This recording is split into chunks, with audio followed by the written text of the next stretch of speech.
And welcome back aboard the Night Bus. Magical transport for the stranded witch, wizard, or muggle. I'm Corey. And this is Jamie. And we are back to talk more Doctor Who.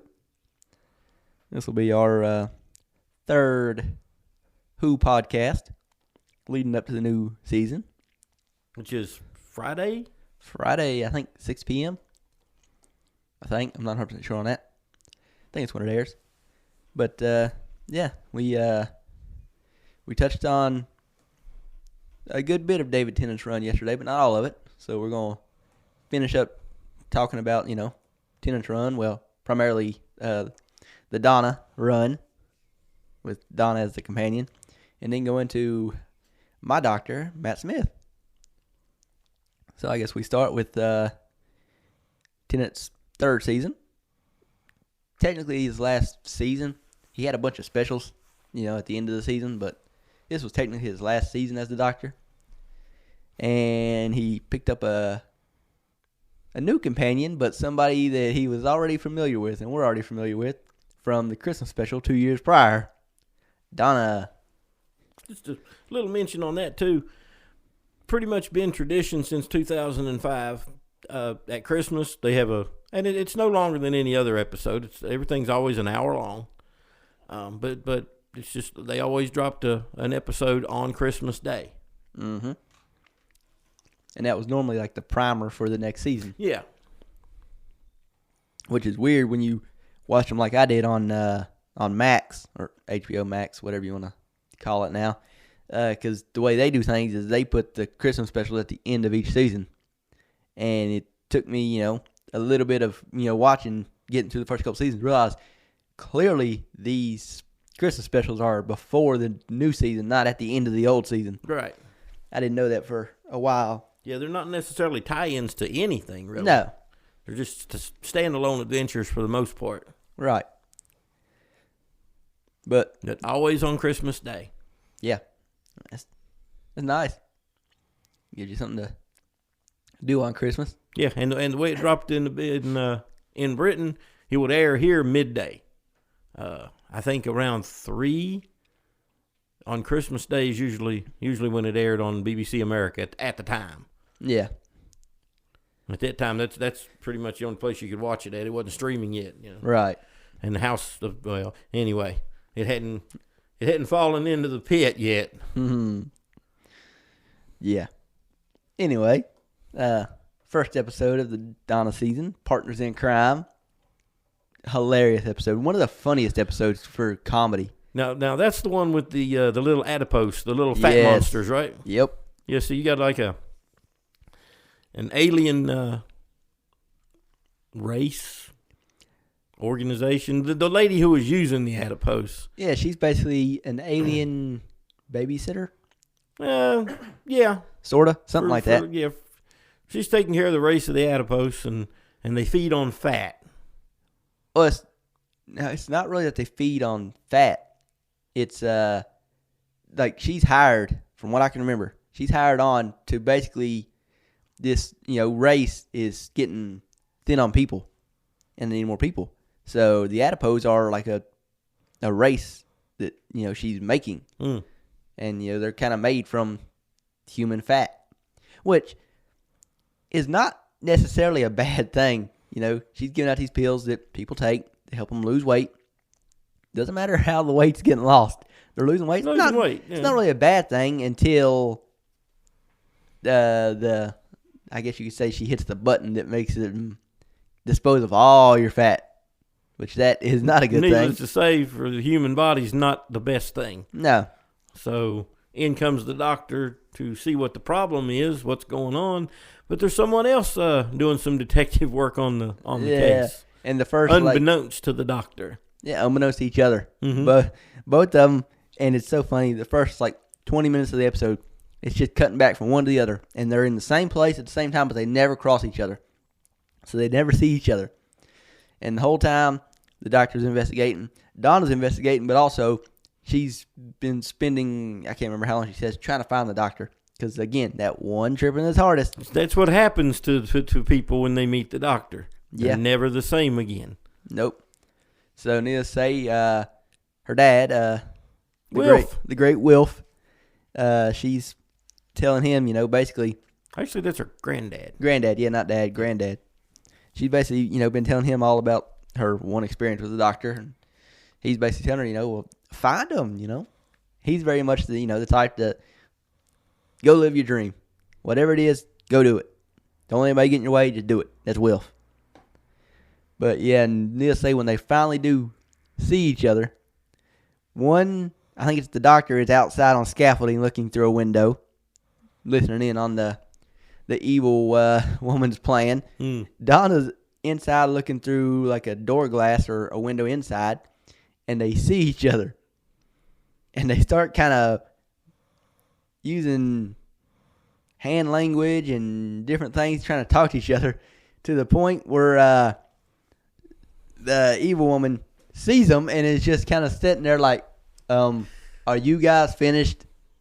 It is one of the funniest things you'll see in Doctor Who ever. Yep. It is great, man. It's hilarious.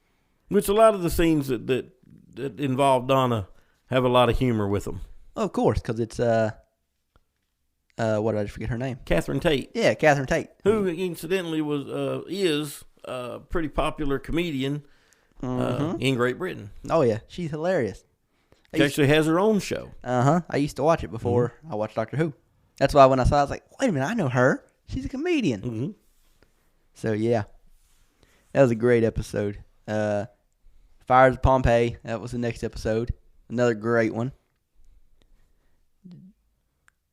Basically, we said this a few podcasts ago on just one of our basic podcasts, but when it comes to Doctor Who, New Who, basically the second episode of every season is a great episode. I don't know why they put so much effort into the second episode of every season. Well, you remember, it used to be that way with Game of Thrones. The episode before the last episode was always the best. Yep.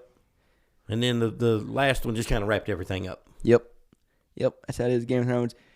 With Doctor Who, it's the second episode that, I don't know, I guess the first episode of every season is just kind of a primer setting you up for the season, and the second one's like, here we go.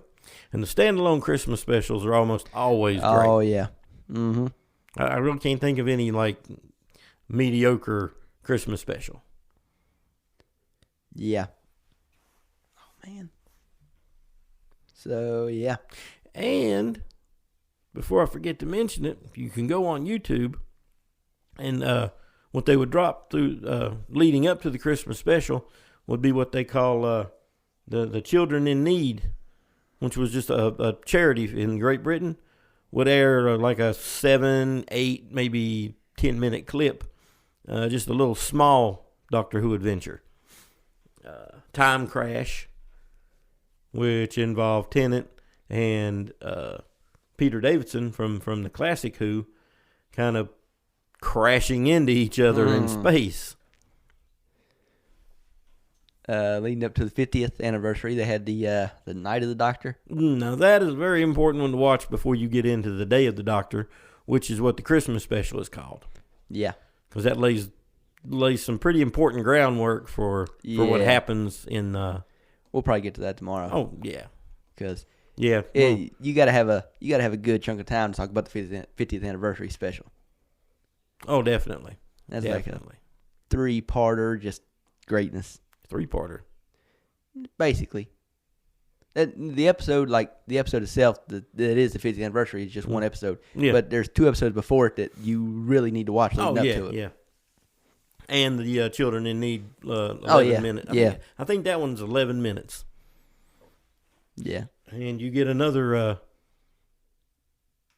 cameo from one of the classic Who. Actually, this guy, and we'll mention it tomorrow, but this guy's he's kind of outside of the classic and the New Who. Yeah, he's kind of in the middle. Yeah, we'll cover that, but yeah.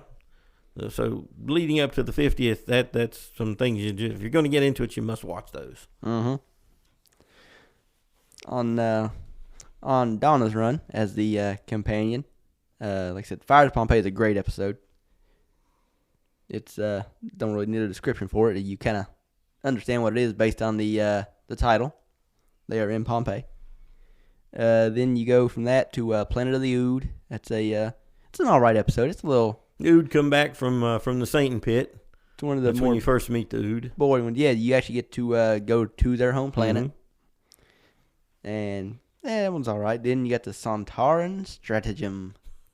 That's a good episode. It's a two-parter, that and the Poison Sky. And anytime I think of any Sontarans, I think of Strax. Oh, and yes. we'll cover Strax in... well, probably later on in this episode. Or maybe tomorrow. I don't know how early he shows up in Matt Smith's run. I think it's later, so it may be tomorrow. Anyway, yeah. Those two are great. That's when Donna gets to meet Martha. Yeah. You got two companions. Mm-hmm. Then you got the doctor's daughter. Now that was a good episode. They left it hanging. I think they could have done more with it.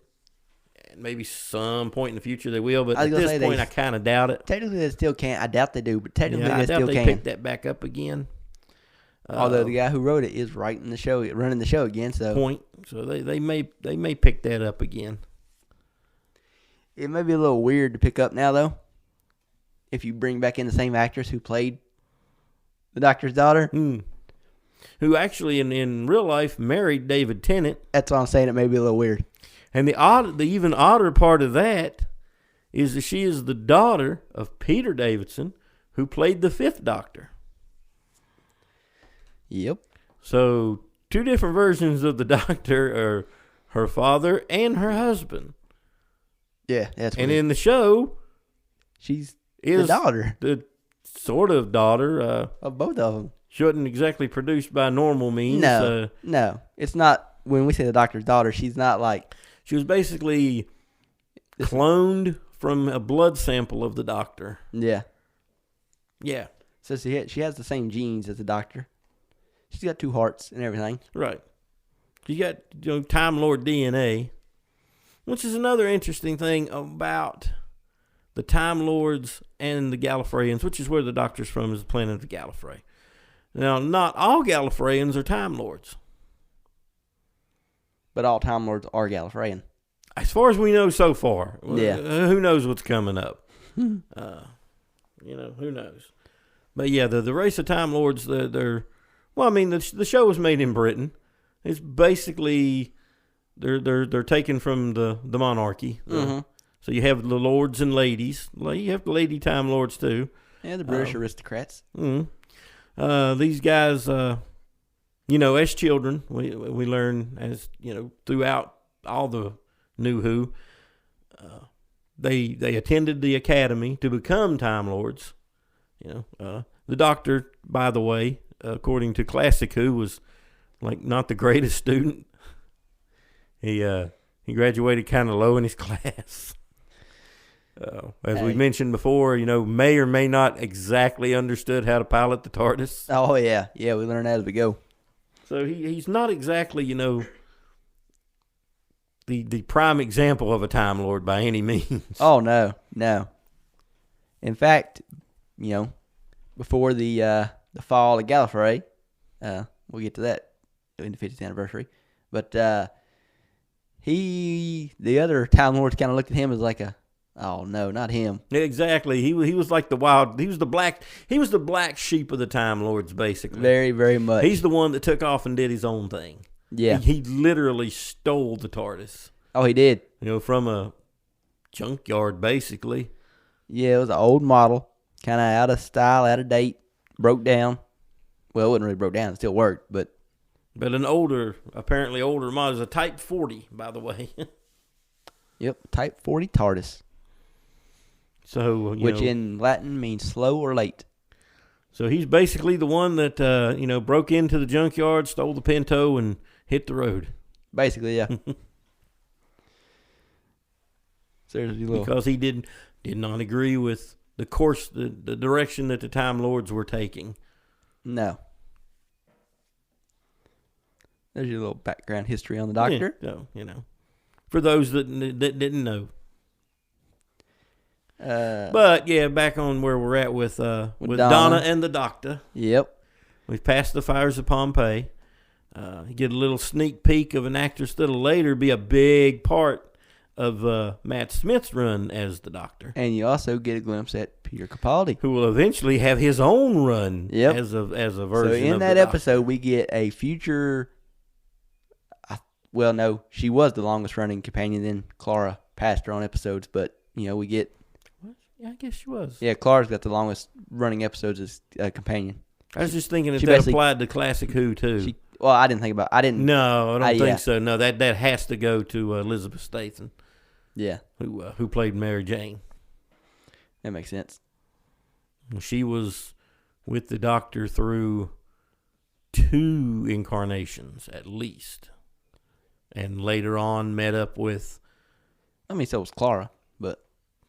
Yeah, she definitely not touching that run. Mary Jane or Sarah Jane, I keep calling her Mary Jane. Sarah Jane may have spent time with more Doctors than anyone else. Because she also has a one-off adventure with Matt Smith in her own show, The Sarah Jane Adventures. He guest stars in at least one episode of that. And she's in one with Tennant. Mm-hmm. So at least 4. She's been on adventures at least 4 incarnations of the Doctor. Woo! She gets around. So I think Sarah Jane wins the prize on that one. Yeah. But back to where we were. Yeah, back to where we were. Unicorn and the Wasp. Another great episode. Very good. Very good. From Donna's run. Then it moves on to Silence in the Library. This is one of Corey's favorites. And the Forest of the Dead. That's when you first get to meet River Song. You don't know who she is yet, but all you know is she knows the Doctor, apparently, even though the Doctor does not know her. Not only does she know the Doctor, she knows the Doctor's real name. Which nobody knows the Doctor's real name. Nope, nobody except for her and the Doctor. So that's already like, whoa, who is this? Then it moves on to the part 2 of that episode, Forest of the Dead. And it's crazy, and this is how Doctor Who works. This is how, when you're dealing with, time travel. This is your first time meeting River Song. This is when River Song dies. But yet you're going to see her a whole lot more in the next couple seasons. Yeah, their timelines are crossing each other basically in reverse. It's a lot like The Time Traveler's Wife. If you've ever read that book, good point, or watched that, watch the movie, or watch the Max TV series. I've seen the movie. I have not seen the TV series. The TV series is really good. The movie was pretty good. Now it's like a part 1, part 2 is supposed to come out sometime or another, and finish the story. But I already know where the story goes. Mm-hmm. So anyway, yeah, it's a lot like that. The Doctor he's meeting River Song in a lot of times, reverse order from everything. But yeah, that's and as we said before, that is, and we'll talk about it more later on in this episode when we get to Matt Smith, and that's when River Song plays a real prominent role. But that's my favorite character from Doctor Who. Played by, incidentally, Alex Kingston, mm-hmm. who, if anybody watched the old ER television show, she played Dr. Corday for a bunch of seasons. This is literally the first time I had ever seen Alex Kingston in my life. Yep, ER's the first place I've seen her. I've never watched any of that stuff, so. Then episode-wise, we move on to Midnight. That episode's kind of yeah. Midnight is on the planet Midnight. Okay, yeah. What I didn't know interesting about that one is it all takes place basically on, what would you call that, a train, a bus, a space bus? Basically, yeah. So, I mean, a very intense what's the word I'm looking for here? Tense, I guess. A very tense episode. It's very much like a thriller. Okay, yeah, there you go. It's kind of like the movies, they get these thriller movies you watch where the movie takes place in like The Hateful Eight. The Hateful Eight takes place inside this one cabin. You never leave this one cabin. This whole episode takes place on that shuttle. Mm-hmm. Called a shuttle. Yeah, it's like a tour shuttle. Like a tour bus for that planet, basically. Yeah. So it all takes place on that shuttle for the entire episode. Yeah. And it's pretty good. It's definitely another one of those standalones where it's very good. it doesn't tie into anything else. It never gets brought back up in any of the episodes. Gives you a great example of, in my opinion, people. Oh, yeah. And how fast people will turn on each other in a tense situation. Yes. I mean, it is. How easily they can be led. Yep. Then you move on to the build up to the season. Well, to the end of Donna's run. Because then you got Turn Left. Good episode about kind of like a what if. A big what if Donna doesn't go and get her job as a temp and ends up, traveling with the doctor. If she doesn't do that, what happens? And a lot of things change if she doesn't make that left turn. And how many people have questioned, what if I'd went this way instead of this way on any given thing, man? Where would my life be now? So it's kind of that type of story. Yeah. And again, that leads into the Stolen Earth. That's a great one. That's when you get to see Rose again. You can see everyone, really. Basically between Stolen everyone Earth that's still alive. and Journey's End. Not everybody makes it. No.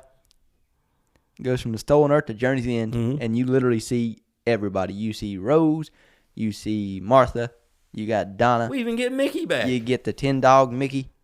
You literally get the 10 Dog. Hey, man. What are you jumping back to the Age of Steel?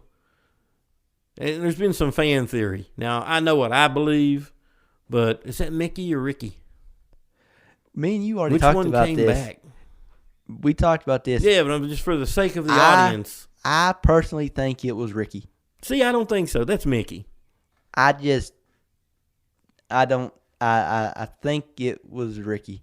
For those of you that don't have any idea what we're talking about. I don't know how we didn't touch on this previously. We skipped right over it. I don't know. Yeah. Well, you can't cover everything. There's just too much. Yeah. Unless we're breaking down, breaking down a whole episode by episode. But those two episodes take place in an alternate universe. Mm-hmm. And Mickey travels, of course, with the doctor. And in that universe, you meet Ricky, his otherworld counterpart. And there's a death. And only one of them comes back. And I personally think it's Mickey. Like I said, I don't know why, but I think it's Ricky. That's been a big thing, a fan quabble for ever since that aired. Is like, which one really? Because they were alone. They were with each other. Yeah, it was those two by themselves. And a Cyberman corners them. Yeah, and they didn't kill each other. Or one, it wasn't anything like that. Corners them, and then the camera cuts away. And next thing you know, one of them comes and he says that the other one didn't make it. So technically, we still do not know. No, it's literally just speculation. There's a question there. And Mickey become much more... that's why I think it's Ricky. Assertive after that. Now, maybe it was the fact of seeing a version of himself die. Or maybe that version decided my world is... empty now. It doesn't, my family's gone. I'm going to go back and I'm going to live Mickey's life. So, could have went either way.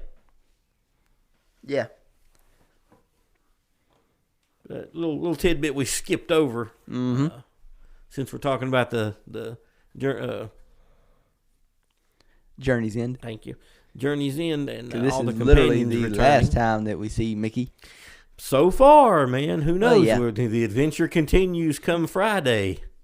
Yeah. So I doubt we're going to see Mickey or I don't Rose. think we're going to have much of anything to do with the old show, honestly. I think they're just taking it in a new direction. I'm pretty sure completely. We're not because it's literally labeled Season 1. Season 1, so, And the way they did the whole Doctor Split thing. And I literally think they want to distance themselves from the original show. They may want to. I think they do. I think that's what they're leaning toward, in my opinion, from what I've seen so far. And they've always got where they split the doctors up. They can always fall back on, you know what, Tennant, here's a boatload of money. Be the doctor again. Yeah. And that's too much to go into right now, but needless to say, Tennant's version of the doctor, it may still exist out there in the Whoverse. Yeah, they had to give us old people hope. Nah, they left themselves a way back if what they're trying to do fails. We will see. But yeah, the season, well, yeah, technically the season finale for Donna as the companion. That's when you get to meet the Dr. Donna. That's when the doctor. It's very strange what happens there. I don't know. He basically burns one of his regenerations somehow or another, and basically stores it in that hand of his that got cut off, which we never mentioned. Yeah. Well, we mentioned the hand got cut off because I mentioned how cool that scene was where he's true. like, this new hand's a fighting hand. But anyway, somehow or another, Donna ends up taking the... Well, first off, you end up with 2 doctors at the end of this episode. David Tennant is split into 2, so there's 2 of them. But one of them is the doctor. The other is a human, plain Jane human. With all the doctor's memories. Which kind of contradicts other things in the show. Mm-hmm. This was very much there's plot holes, man. There's lots of plot holes. All this was done so that we get a happy ending for Rose. Every single bit of this was done so that we get a happy ending for Rose. Yeah, so Rose gets her happy ending because now there's a human version of the doctor. She got the discount doctor. Basically. Hey, at least she got something. She got the doctor she wanted, I guess. Well, no. She really wanted the main doctor, and she wanted to travel in the TARDIS. But, you know, a doctor's better than no doctor. It's kind of strange, man. And in that alternate universe that she now lives in with the discount doctor, were there no Time Lords? Was there no Time War? There's a lot of questions. Yeah. I need answers. We're not getting answers. That was years ago. Who knows where Davies will go with this one? I don't think it'll have anything to do with any of that. But No. We can see Friday. Yeah. At least an hour long version. We'll get something. But somehow or another, the Donna ends up with basically getting turned into a doctor. So, you know, she's got all the... A Time Lord. Yeah, a Time Lord. I don't know why I keep saying a doctor. So she's got all this flowing through her brain, and between her and the actual doctor, they're play back and forth at the end of this episode when they're defeating the... of course, it's the... Why my mind just go blank? What's the doctor's main villain? The Master. No, that's not who they're fighting in this. The Daleks? Yeah, the Daleks. Remember the dogs? They've pulled Earth into and they're making this big like 13 planet type or 27 planet type deal. Mm-hmm. Yeah, that's where the Stolen Earth comes in. Right. Yeah. So her and the doctor are playing off each other to defeat the dogs, and it's so good. It's funny too. Some of the plots get like really convoluted. You just kind of gotta. Oh yeah. You know, it's the story between the characters is what's really interesting most of the time. That's the core of the story, the show. Oh yeah. Because a lot of times, man, the plot and the explanations and stuff can get, well, they contradict each other. A point in that, there's Donna with all the knowledge of a Time Lord in her head, but a human body can't contain that. No. But you got the Metacrisis doctor who's now human, who's got all that, but it doesn't seem to be a problem. He's human, but he's still got a Time Lord's body. But does he? Because he's human. Still got a Time Lord's body. It's the same. Well, no, it's not the same way a Time Lord takes their thoughts out because they're taking their thoughts out. So that, never mind. That's what I say. You can't dive into it too deep. No, it gets too. There's just too many questions start popping up. Yeah, you poke one hole in it and a big old water line bursts. Anyway, that's the end for Donna. She doesn't die, but the doctor has to wipe her memories of anything to do with him. So that's the last we see of her until this new show. Then you move on to a bunch of specials leading up to the end of Tennant's run.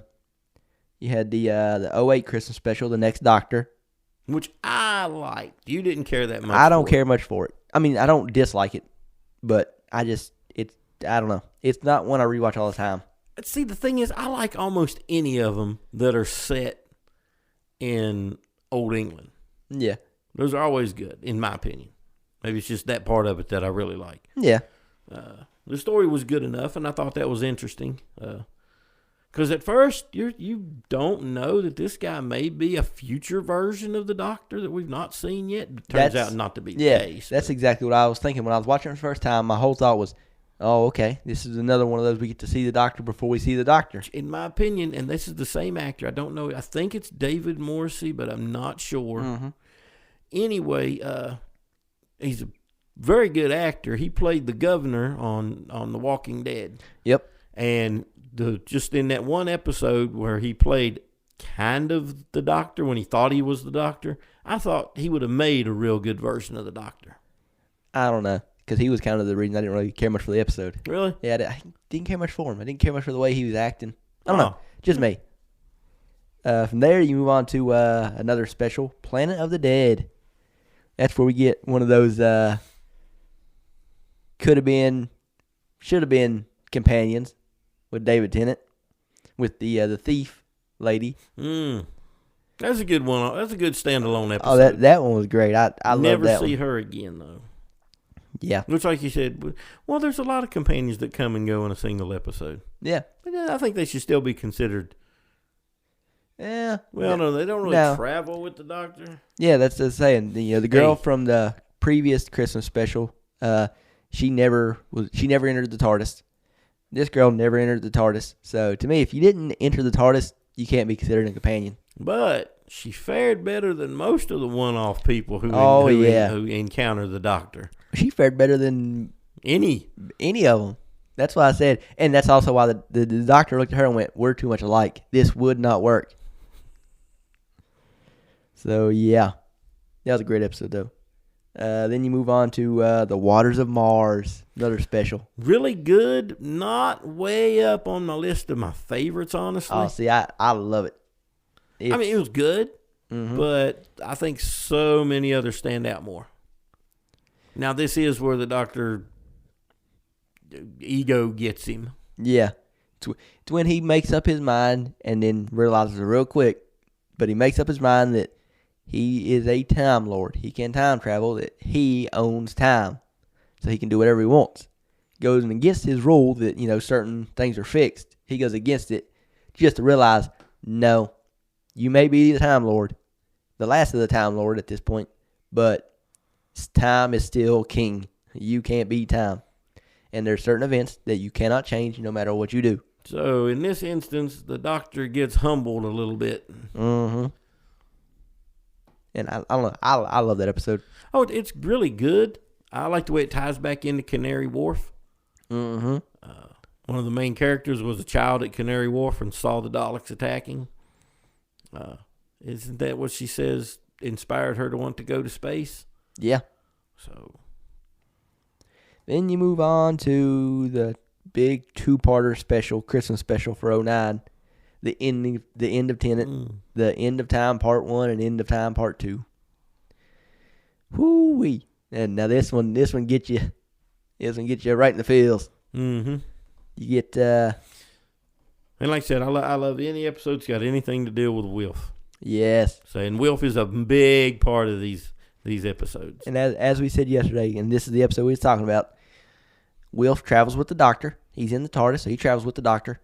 And he's one of the few people, maybe the only person, that him traveling with the Doctor made the Doctor worse off instead of him being worse off. Basically, anybody that travels with the Doctor ends up worse off than they started. But they get all these cool experiences. So, I would do it in a heartbeat. So, but anyway, Wilf, no, it didn't affect his life. It affected the Doctor's life, literally.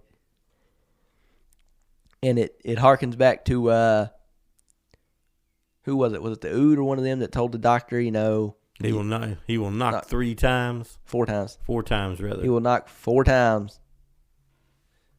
And yeah, that's needless to say, we won't dive too deep into this big 2-parter finale because it would take forever. But the Doctor's battling the Master. He basically defeats him, gets all the way down to the end, and you think everything's good, it's covered, the Doctor's done everything he's supposed to. Well, there's this this device thing that there's 2 separate chambers, and there's two separate chambers and if somebody's in one chamber, the door's locked, they can't get out, so somebody goes in the other chamber and lets them out. And those chambers, they're designed to kind of let the, I guess, kind of like a nuclear. It was radiation. Yeah, radiation. Yeah. Control radiation. Well, somehow or another, Wilf gets himself inside one of those to help somebody else out. Because he's Wilf. Yeah, he's helping this other guy out to let him out. Well, now Wilf's locked in there. And when the doctor thinks everything's said and done, all of a sudden, Wilf's knocking on the window with 4 knocks. And the doctor hears the 4 knocks, and it's like, oh, no. Looks back, and there's Wilf just standing in there like, can you let me out? And the doctor already knows because he's the doctor. For him to let Wilf out, he's going to have to go inside the other side. And to let himself back out, he's basically going to have to absorb all this radiation. So he knows he's going to kill himself. And he gives this whole big, long, 5-minute speech about why he doesn't want to die and everything. And it is, oh man, it's so good. Yeah, it's so sad. This is one time the doctor didn't necessarily want to go. Yeah. Not that I'm like with Eccleston, he sacrificed himself for Rose. At the end of this run, Tennant's sacrificing himself for Wilf. But with not regret that he has to do it, but I don't know. It's just a little different. Yeah, I mean it's very much, right before he regenerates, he basically says, "I don't want to go," because he just, But does he ever really go? Does he? Does Tennant's doctor ever really go? Oh yeah, no. He tends to, as you'll see later on. Tennant's doctor tends to show up a lot, considering he's gone. Yeah. And he's also very different from all the other reincarnations of the Doctor, because every other one, when the Doctor gets to the end of his lifespan and he knows he's going to reincarnate or regenerate, I don't know why I keep saying reincarnate, it's regenerate. When he's getting ready to regenerate, he's always, like with Eccleston, it's like, but hey, we were amazing. And, he's all happy. At the end of Matt Smith's run, it's kind of a sad ordeal. To go but ahead he's fine with, I've lived my time as a doctor. It's time to regenerate into somebody new. So, basically all the doctors are like that except Tennant. Tennant was very much, I don't want to go. I like this version of me. I don't want to go. Well, and David Tennant himself, like I mentioned in the other podcast, said in an interview after the 3-year run, he's going to leave now because if he doesn't leave, he doesn't think he ever will. Yeah. And honestly, he never really did. No. Not yet, anyway. Oh, yeah, no. So, yeah.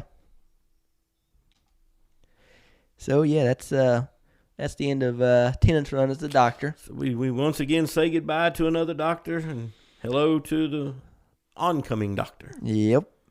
The oncoming storm. Stormageddon 2. We'll mention that later. Yeah. I always wanted to see Stormageddon return. Mm-hmm. Never touched on that again. No. But at any rate, Tennant's in the wind and Matt Smith's on the way. Yep. And he's crashing. Yeah. Yeah, he's on the way and he's a bit out of control. His regeneration did not go as smoothly as Eccleston to TARDIS Smith took a little damage and might be plummeting toward Earth. Yeah. And this, we'll get to it tomorrow, but this is when we realized that the TARDIS also kind of regenerates on the inside. Yeah. True. So, yeah.